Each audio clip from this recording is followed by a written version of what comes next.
There is a terror afflicting medical health centers today, and it's called biofilm. No, we're not talking about nature documentaries.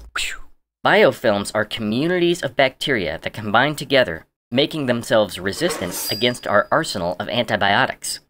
You see, while we have drugs that can kill a single bacterium, What a world, what a world! When bacteria assemble together, there are no such drugs that can match the force of biofilm. This is extremely dangerous for healthcare facilities where biofilm can come in contact with open wounds, taking away the ability for the wounds to heal. The elderly, diabetics, and people with compromised immune systems are especially vulnerable, and oftentimes the only recourse is amputation. As if all that weren't bad enough, the extra cost for treating these conditions puts pressure on the whole healthcare system. But in the end, the burden falls not back on the hospital, but on the patient. What can be done? Enter Metabolomics! Metabolomics is a way of looking at cells and their environment to see what they've been up to. It's kind of like the CSI of cell investigation. When a cell goes about its business, it leaves a lot of stuff behind. It's like looking in someone's apartment and coming up with a story of their recent lives. Looking at this guy's apartment, we see he's been eating a lot of pizza, not doing much laundry, ignoring his dishes, and watching a whole lot of cartoons.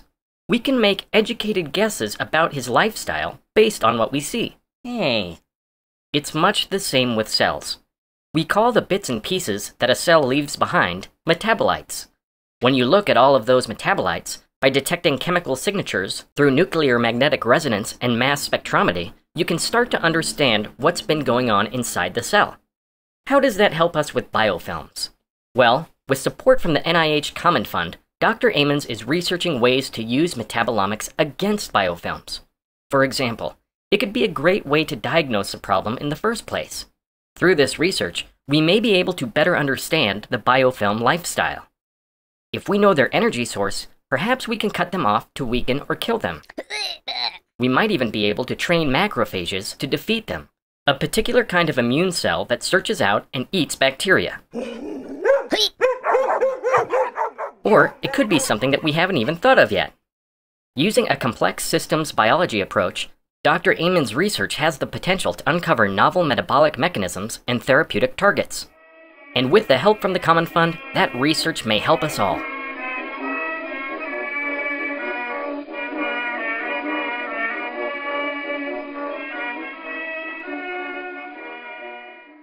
Film.